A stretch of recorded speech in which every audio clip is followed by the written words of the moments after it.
Hello, everybody. Burl Ives here, Itasca County Commissioner. We are here at the Itasca County Courthouse. Today is April 25th. We are in regular session today. I will go through some of the things that we have had on our agenda. A couple of the biggest things, we do have some relocation dollars that we need to do up on County Road 52.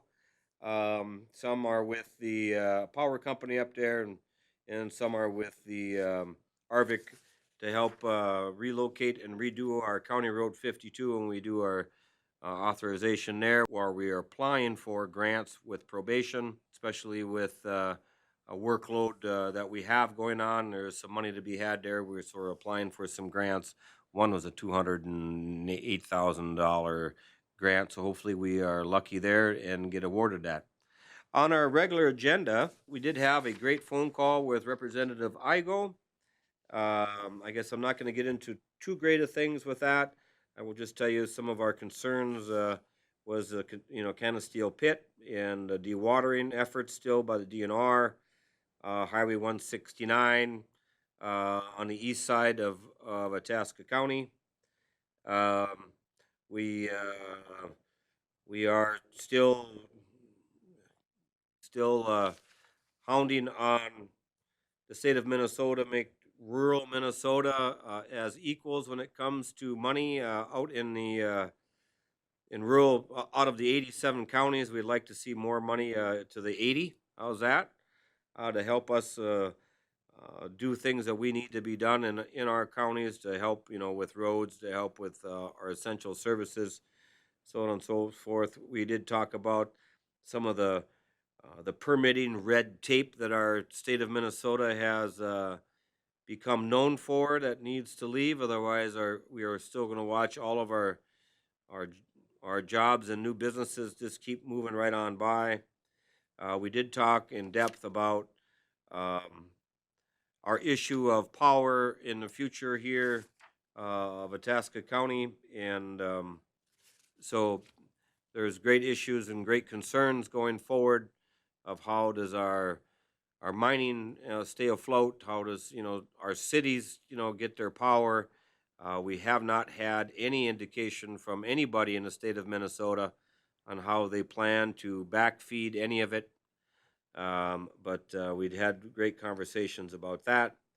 We have had some new people come and go in our county. I'm just going to mention a couple here.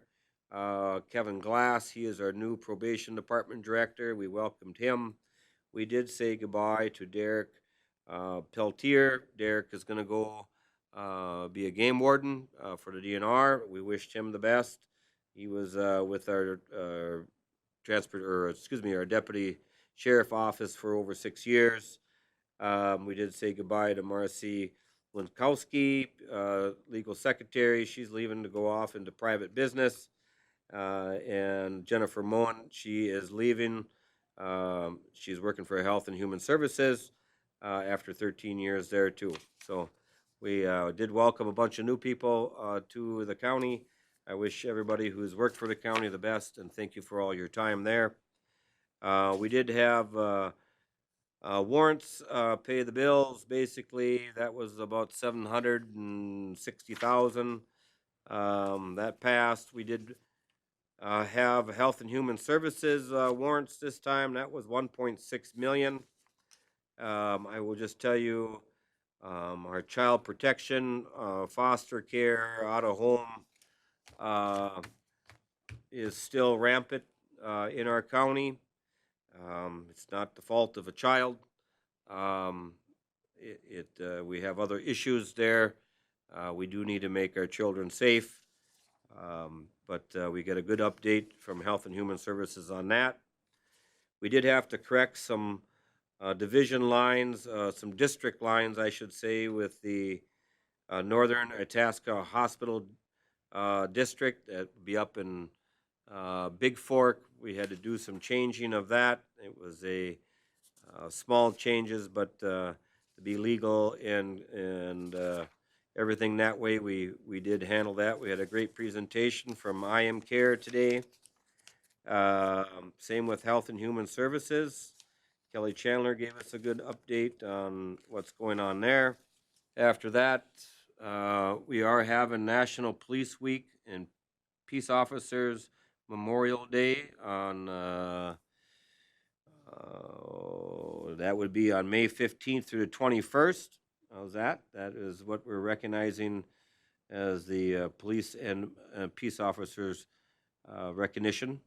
Then we do have a National Corrections Officer Week too. That is on May 7th through the 13th.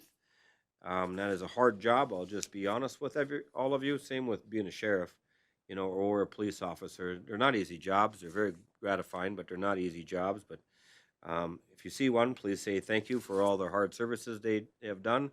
And same goes with correctional officers. Sometimes they're a little bit harder to see in public, but they are there. If you get to meet one, please thank them, male and female. Don't get me wrong; it's just not just male officers, but correction officers too. But please thank them and for all their hard work they do. We did have a nice report about department work study. We've asked for a work study. You will see more from this to come. What was the county doing before COVID, and what's the county doing now after COVID? Who's working from home? Who's not? Do we have flex time? What's our start time? Do we have similar start times and work hour times? So we've had a report on that. There will be more to come with that in the future. So we're going to get an updated report there. Some interesting things. It looks like about 25% work from home. So I think you will see the commissioners talk more and more about that in the future. With that, everybody, please have a good day.